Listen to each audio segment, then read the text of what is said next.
আসসালামু আলাইকুম। প্রিয় দর্শক, অন্য মঞ্চের আলাপচারিতায় আপনাদের সকলকে আমন্ত্রণ জানাচ্ছি। এই বিষয় নিয়ে কথা বলার কারণে নাস্তিক বা ইসলাম বিদ্বেষী ট্যাগ দেওয়া যাবে এবং বাংলাদেশে কোনো মুসলিমকে এ ধরনের ট্যাগ দেওয়া মানে তাকে হত্যাযোগ্য করে তোলা যায়, যে কাজটা জামায়াত প্রচুর করে।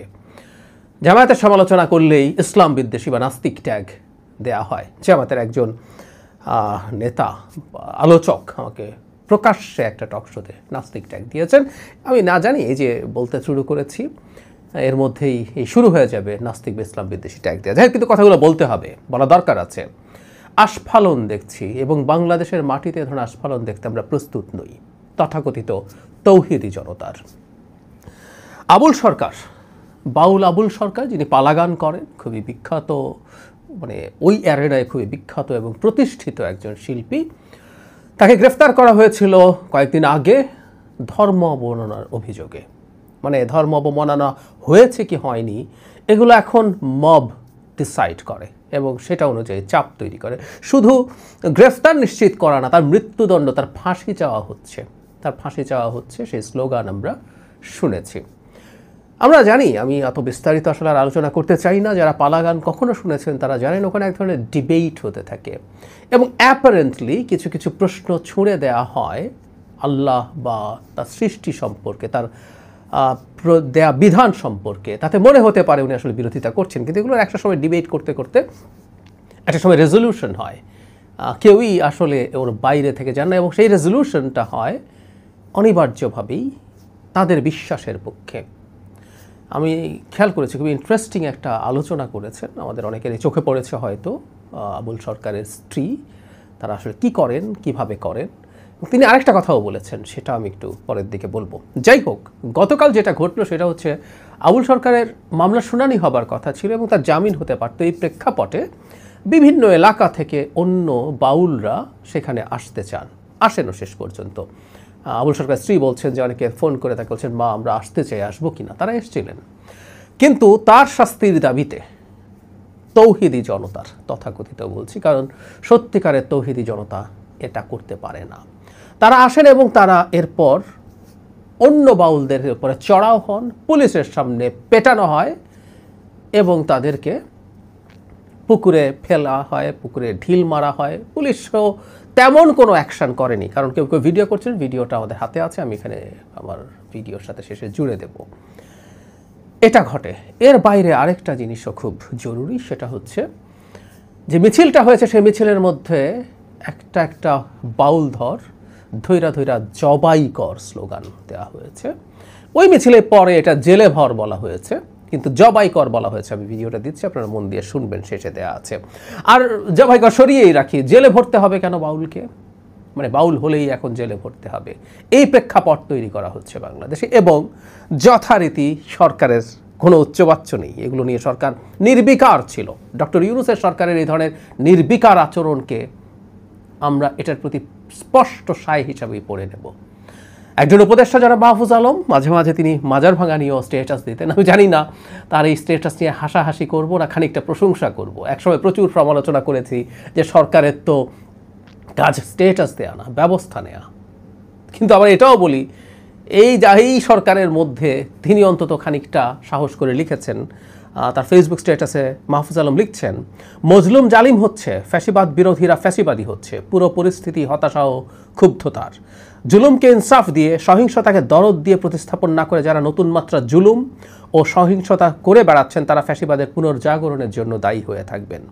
সমাজে, রাষ্ট্রে চিন্তা ও আচারের বৈচিত্র্যকে বাধাগ্রস্ত করলে ফ্যাসিবাদ পুনঃপ্রতিষ্ঠিত হবে এবং জুলাই বিপ্লব ব্যর্থ হবে।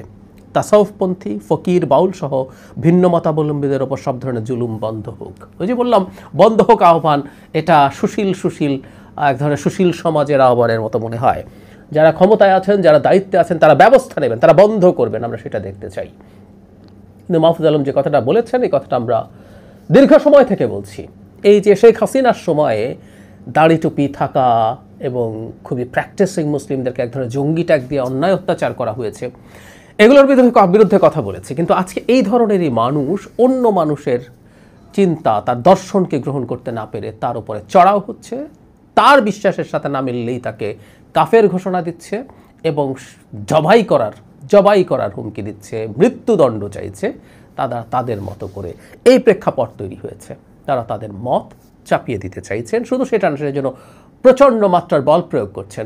ইনফ্যাক্ট এবার বাউলদের উপর এভাবে হামলা হয়েছে, কিন্তু বিভিন্ন এলাকায় বহু সময় পালা গানের আসর, বাউল গানের আসর এই ইউনূস সরকারের সময় বন্ধ করা হয়েছে, নাটক বন্ধ হয়েছে, মাজার ভাঙা হয়েছে। সেই সংখ্যাটা এখন 150 থেকে 200 হয়ে গেছে।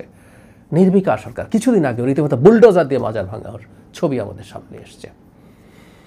সরকার নির্বিকার, সরকার নির্বিকার, সরকার এগুলোকে ছাড় দিয়ে রাখছে। আমি দীর্ঘদিন থেকে এই কথাটা বলছি যে সরকার এই শক্তিটাকে হাতে রাখতে চায়, কোনো প্রয়োজনে ব্যবহার করতে চায়। সরকার বা সরকারের মধ্যে থাকা কোনো একটা শক্তি কোনো একটা সময় দেশে বিরাট কেওস তৈরি করে দেওয়ার জন্য তারা এদেরকে ব্যবহার করবে, নাহলে এছাড়া আর কোনো ব্যাখ্যা নেই।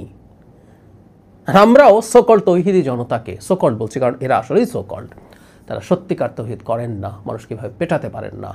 এই পেটানো সম্পর্কে খুব সুন্দর একটা কথা আবুল সরকারের স্ত্রী তার মানে চ্যানেলের সাথে কথা শেষ অংশে বলেছেন। পিটিয়ে মাথা ফেটিয়ে দেওয়া হয়েছে, জখম করা হয়েছে, তাদের বলছে বাবা তোমরা মার খাও। তিনি বলছেন আমরা মার খেতে জানি, মার দেয়ার শিখিনি, আমাদের হাত মানুষকে মারার জন্য তৈরি হয়নি। আমার মনে হয় এ সকল তৌহিদি জনতার গালে এর চেয়ে ভয়ঙ্কর চপেটাঘাত আর কিছু হতে পারে না, সত্যিই পারে না। আবুল সরকারের কিছু পালা সামনে আসলো, দেখলাম,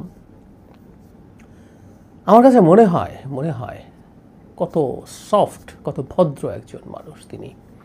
তার বক্তব্য নিয়ে কারো কোনো রকম কোনো দ্বিধা থাকতে পারে, কনফিউশন থাকতে পারে, আলাপ আলোচনা হতে পারে, ব্যাখ্যা চাওয়া হতে পারে, সব কিছু হতে পারে, কিন্তু এটা নিয়ে যে ধরনের জঙ্গি অ্যাটিটিউড তৈরি করা হচ্ছে এটার পেছনে পরিকল্পনা আছে, এবং তারা জেনে, কেউ জেনে এবং কেউ না জেনে একটা খেলার অংশ হচ্ছেন। তার আগে আমি একটা প্রশ্ন করতে চাই সকল তৌহিদি জনতাকে, মানে শেখ হাসিনার সময় কেন এগুলো পারেন নাই আপনারা? এত শক্তি যদি থাকে, দেশে মাজার যদি এত খারাপ জিনিস হয়ে থাকে, তার জন্য শেখ হাসিনার সময় তো এগুলো ভেঙে গুড়িয়ে দেওয়া উচিত ছিল। একটা মাজারও তো সেটা করার সাহস হয়নি। কবর থেকে লাশ তুলে পুড়িয়ে দেওয়া হয়েছে, তখন পারেননি কেন? তখন করেননি কেন? পালা গান তখন বন্ধ করা হয়নি কেন? বাউল গান তখন বন্ধ করা হয়নি কেন? খুব খারাপ শোনাবে। এগুলো বলার মাধ্যমে, এগুলো করার মাধ্যমেই শেখ হাসিনার শাসনের যৌক্তিকতা আপনারা প্রমাণ করছেন। ইয়াস, শেখ হাসিনা ঠিক এই ন্যারেটিভটা এস্টাবলিশ করার চেষ্টা করেছেন, এবং শেখ হাসিনার হয়ে ভারত চেষ্টা করেছে, ভারত এখনও এই চেষ্টা করছে, ভারতে এখনও এই আলাপ হচ্ছে, যে কেউ শুনতে পারেন। এবং কেউ যদি এখন সব ঘটনা একত্র করে, ঘটনা কি কম ঘটলো তাহলে? বাংলাদেশে আমি মনে করি না এটা ইসলামিস্টদের অভ্যুত্থান, কিন্তু ইসলামিস্ট সোকল্ড সত্যিকার ইসলামিস্ট এমন নয়, সোকল্ড ইসলামিস্টরা যা করছে তাতে এই ন্যারেটিভ এস্টাবলিশ করা সোজা, কঠিন কিছু না। এবং এগুলো ঘটতে থাকা গ্লোবালি এই ন্যারেটিভ তৈরি করার জন্য সাহায্য করবে। শেখ হাসিনাই ভালো ছিল, শেখ হাসিনা স্বৈরাচার, নির্বাচন চুরি করে, টাকা চুরি করে, মানি লন্ডারিং করে, কিন্তু সে তো বাংলাদেশে এই জঙ্গিবাদ এবং এক্সট্রিমিস্টদেরকে টাইট দিয়ে রাখছিল। আমরা দেখছি এখন কার কত হ্যাডাম আছে, হ্যাডাম এখন সব বেরোচ্ছে, কার কত হ্যাডাম আছে আমরা তখন দেখেছিলাম। এই কাজগুলো যারা করেন, রিপিটেডলি বলেছি, মাজার ভাঙা নিয়ে বহুবার কথা বলেছি, তীব্র আক্রমণের শিকার হয়েছি, হুমকি তৈরি হয়েছে। আমার পরিবারের মানুষজন ভীত হন এই ধরনের মন্তব্য নিয়ে, এই ধরনের কথা নিয়ে আমাকে বাধা দেন, আমার বন্ধুরা বাধা দেন, সতর্ক করেন। কিন্তু তারপরও বলেছি, এই কাজগুলো করার মাধ্যমে ইন্ডিয়া এবং হাসিনার ন্যারেটিভ এস্টাবলিশ করা হয়। সুতরাং কেউ সুনির্দিষ্ট পরিকল্পনা করে এগুলো করায়, এবং কিছু মানুষ তেমন কিছু না জেনে এটার পার্ট হয়ে দৌড়ঝাঁপ করে এই ঘটনাটা ঘটানোর চেষ্টা করে। আমরা খুবই ভয়ঙ্কর একটা খেলার মধ্যে ঢুকে পড়েছি, এবং এই পরিস্থিতিটা তৈরি করার জন্য ডক্টর ইউনূসের বিরাট দায় নিতে হবে। তার অন্যান্য সব ব্যর্থতার মধ্যে এটা একটা বিরাট ব্যর্থতা হিসাবে থাকবে। শুধু সেটা না, একটা কথা আছে না, বোতল থেকে জিন বেরিয়ে যাওয়া। এই পরিস্থিতি যখন তৈরি হয়ে গেছে, ভবিষ্যতের সরকারের জন্য এটার বিরুদ্ধে দাঁড়ানো, এটার বিরুদ্ধে কাজ করাও কঠিন করে তোলা হচ্ছে। ডক্টর ইউনূসের সামষ্টিক ব্যর্থতা, এই ব্যর্থতার মাসুল আমাদেরকে আরও বেশি সময় ধরে দেওয়ার সম্ভাবনা থাকবে। তবে আমি মনে করি ভবিষ্যতের যে নির্বাচিত সরকার, তাদের অত্যন্ত কঠোর হতে হবে এসব ফাজলামোর বিরুদ্ধে, এসব ইত্রামির বিরুদ্ধে। কিছু বাউল গেছেন, তাদের একজন পছন্দের মানুষ, তিনি জেলেও গেছেন, আইনের হাতেই আছেন, তার জামিন হতে পারে, তারপর ধরে তাদেরকে পেটানো এবং পুলিশ দাঁড়িয়ে দাঁড়িয়ে বোঝানোর চেষ্টা করছে তোমরা পিটিও না, ভিডিওতে তাই দেখা যায়। আমি দুটো ভিডিও যোগ করে দিচ্ছি, আপনারা একটু দেখুন। প্রিয় দর্শক, একজন বাউল সমর্থক দেখতে পাচ্ছেন পানিতে সাঁতার দিয়েছে। দেখুন দেখুন দেখুন, এখানে আলেম ওলামা তাওহীদি জনতার ব্যানারে যারা এসেছিল তারা কিন্তু ধাওয়া করেছে, তারা পানিতে চলে গেছে। একজন এই পাশে আছে, একজন পাশে আছে, একজন সাঁতরে ওপার যাচ্ছে। পুলিশ পরিস্থিতি নিয়ন্ত্রণ করার চেষ্টা করছে, সাঁতরে উপার যাওয়ার চেষ্টা করছে বাউল সমর্থক। আরেকজন এখনো পাশে আছে, সে কিন্তু নড়ছে না, সেখানেই দাঁড়িয়ে আছে। তার উপরে ধুলা সহ ময়লা ছুড়ে ফেলা হচ্ছে।